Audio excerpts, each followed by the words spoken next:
রাধে রাধে বন্ধুরা, তোমরা সবাই কেমন আছো? নিশ্চয়ই ভালো আছো এবং সুস্থ আছো। আমিও বেশ ভালো আছি। দেখো, আজকে আমাদের বাড়িতে হবে পিতলের রাধা গোবিন্দ এবং সিদ্ধিদাতা গণেশের প্রতিষ্ঠা দিবস।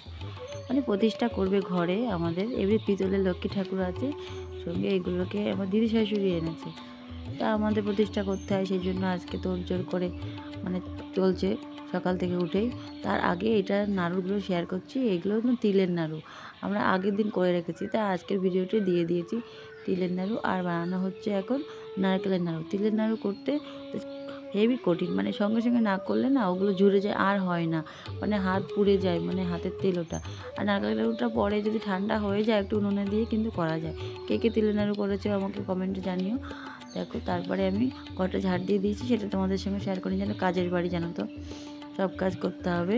তারপরে দেখো ঘরটা মুছে নিচ্ছি। তখন তো মনে হলো যে আরে আজকে ভিডিওটা করা, মানে ফোনটা তো ভিডিও করা হয়নি, তা ঠিক আছে। তারপরে চলো লাগিয়ে নিলাম ক্যামেরাটা। ঘর দোর মুছে কিছু কাছাকাছি আছে, সেটা কাচবো। কেচে যাবো ছাদে জামা কাপড় নাড়তে। দেখো জামা কাপড় নিয়েছি, নেড়া হয়েছে। মেয়ে না পকেটে, সোয়েটারের পকেটে এতগুলো গার্ডার ক্লিপ ছিল, সেগুলো নেড়ে দিলাম। দেখো কলা, ওই কলাগুলো 30টা কলা পুজোয় লাগবে, ব্রাহ্মণ বলেছে। তারপরে দেখো আমি তোমাদেরকে বলছি এই যে আমার আজকে আকাশটা দেখো কি সুন্দর রৌদ্র ঝলমল উঠেছে। আর আমাদের বাড়িতে আজকে রাধাকৃষ্ণ আর সিদ্ধিদাতা গণেশের এই প্রতিষ্ঠা দিবস। আমি রোজকার মতো যা করি, মেয়ের জলটাও এনেছিলাম রোদে দেওয়ার জন্য, মানে স্নান করার। এখন তো হালকা হালকা শীত রয়েছে, রোদের জলটা দিয়ে আর হালকা ওর সঙ্গে মিশিয়ে স্নান করিয়ে দিই। তারপরে আমি রোজ যেমন সূর্য দেবতাকে প্রণাম করি, সেই কাজটাই করলাম। তারপর চলে এলাম আমাদের ঠাকুর ঘরে। দেখো কত জিনিস, 3টে ডাব এনেছি। তারপরে থালা বাসন তো লাগে, পুজোর জিনিস সম্পূর্ণই আলাদা। এটা ঘর।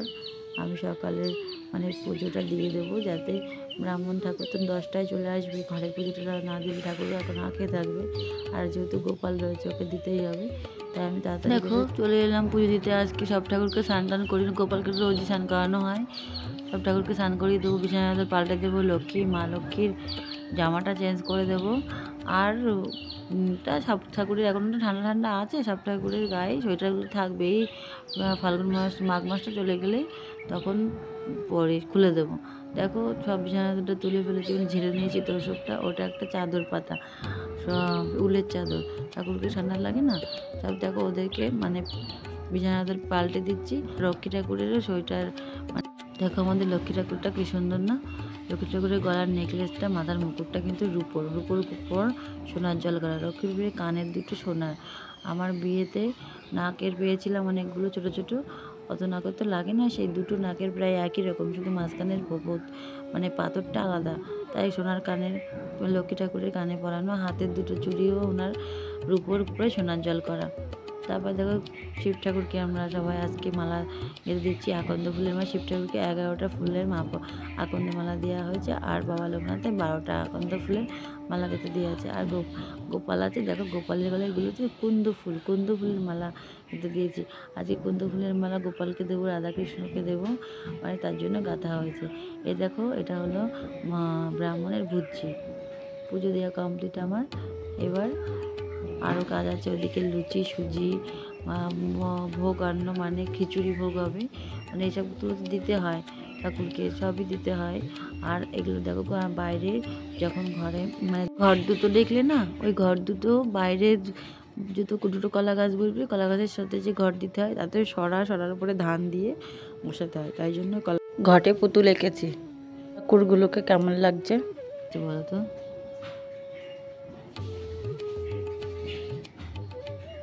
এই যে জোড়া রাধাকৃষ্ণ জোড়া আছে না, এই দুটোকে তুলে দিয়ে ঠাকুর রাধাকৃষ্ণ রাধা গোবিন্দ যে মূর্তিটা ওখানে বসানো হবে। দেখো বাড়িতে বাইরে নারকেল কোড়ানো হচ্ছে। ওটা একটা ছোটো দিদা শাশুড়ি, আর ওইটা কাকি শাশুড়ি, উনিটা ময়দা মেখে দিচ্ছে। আর আমার মেয়ে দেখো ঘটে মানে দিতে হবে ডাবটা, সেই ডাবের পুতুল আঁকাচ্ছে। ও যে যেমন তেমন করে আঁকাচ্ছে, আমি পরে আবার ঠিক করে নেব। আর নারকেল কোড়ানো হচ্ছে, নৈবেদ্য সাজানো হবে, তাই জন্য এইখানে না মানে নামযজ্ঞে যা করা হয় এখানেও সেম করা হয়। মানে মালসা ভোগ টোক দেওয়া হয়, সেই মালসা ভোগও সাজানো হবে আমাদের বাড়িতে। মানে মোটামুটি আমরা যতটুকু পেরেছি ততটুকু করেছি। তারপরে দেখো এই যে কলা গাছ গুছানো হয়ে গেছে। এবার ব্রাহ্মণ এসে দেখে গেছে কতটুকু গুছানো হয়েছে। আমি তাড়াতাড়ি করে ফল বানাচ্ছি, মানে 5 রকম ফল তো বানাতে হবে, আবার ফল আবার তার মধ্যে এই যে মালসা ভোগগুলো সাজাতে হবে, সেই জন্য তাড়াতাড়ি করে ফল বানিয়ে দিচ্ছি। ওইদিকে দিদি শাশুড়ি, মানে ছোটো দিদা শাশুড়ি আমার, ও হেল্প করছে, মানে আমার দিদি শাশুড়ির ভাইয়ের বউ, উনি হেল্প করছে। এখানে ফল বানানো প্রায় কমপ্লিট।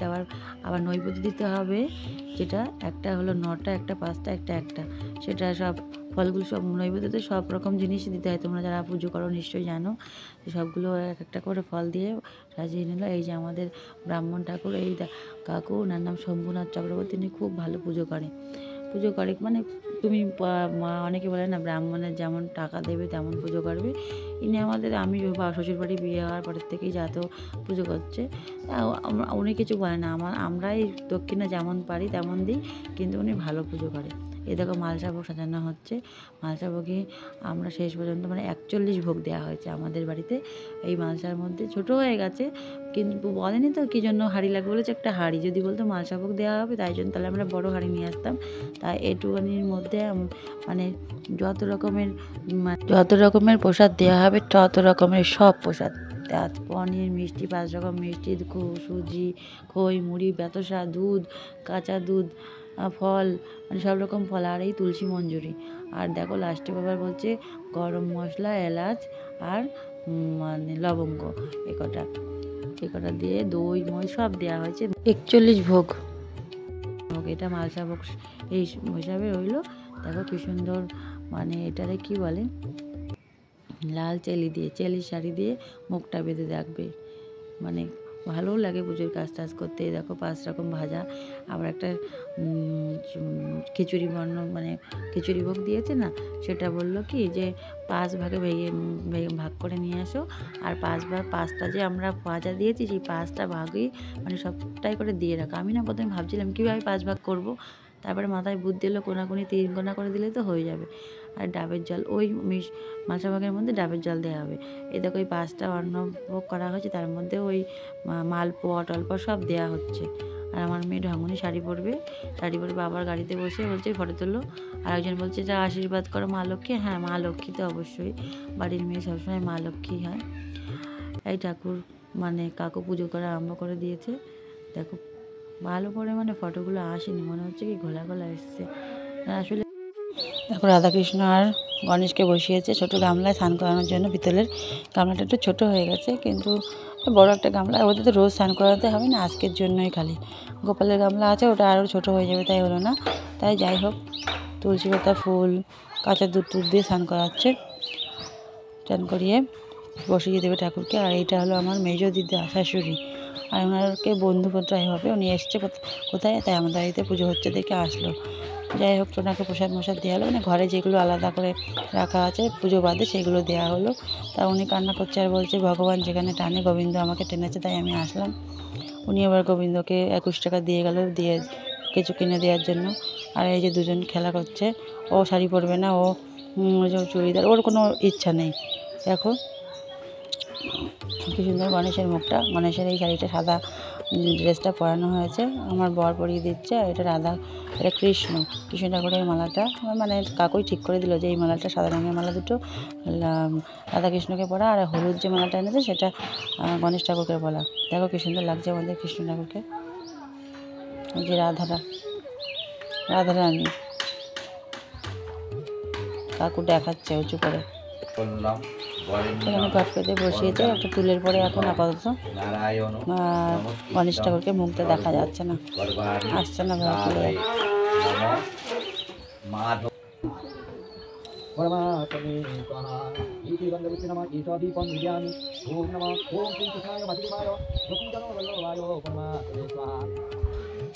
ইতি গন্ধবিশেষর্ঘং নমঃ ওই হ্রিং শ্রীং রাধিকা ওই নমঃ ইতি গন্ধপুষ্পীষধূপং ওই হ্রিং শ্রীং রাধিকা ওই নমঃ এতৎপদ্মং ইতি গন্ধপুষ্পে নমঃ দুগ্ধ কদলী মিষ্ট নৈবেদ্যং নিবেদয়ামি। এই এটা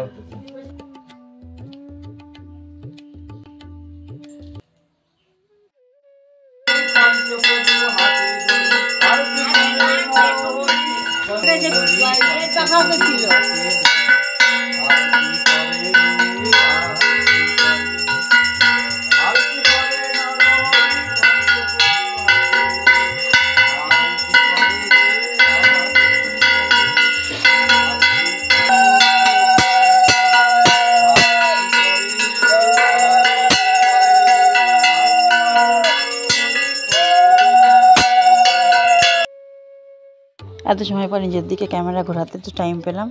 সবাইকে আমি একটু নিজের একটু কীর্তিলোক কেটে কেমন লাগছে দেখলাম। আর এই দিদা জাহাজ বাজাচ্ছে, তালে তালে জাহাজ বাজাতে আরতি করছে, তো তালে তালে জাহাজ বাজাতে হবে, নয়তো হবে না।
এখন যজ্ঞ হবে, তার জন্য গুছিয়ে দেওয়া হয়েছে বেলকাঠটার দিয়ে, একটু পাটকাঠি দিয়ে ধরিয়ে দেবো।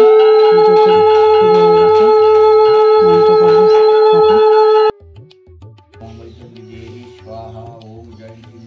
যজ্ঞ হলো, যজ্ঞ শেষে প্রথমে গঙ্গা জল দিলে মনে, তারপরে ডাবের জল দিয়ে যজ্ঞ মানে আগুনটা নিভিয়ে দেবে। ওর মধ্যে একটা কলা ছিল, কলাটা না পোড়া পর্যন্ত মানে জ্বলতে দিতে হবে, এরকম কোনো নিয়ম আছে জানি না। সবাইকে এবার যজ্ঞের টিকা দিয়ে দেবে, মানে যজ্ঞের ফুটা দিয়ে দেবে। যাই হোক, তোমরা ভিডিওটা দেখো, ভালো লাগলে লাইক কমেন্ট শেয়ার করো। বাই, দেখতে থাকো।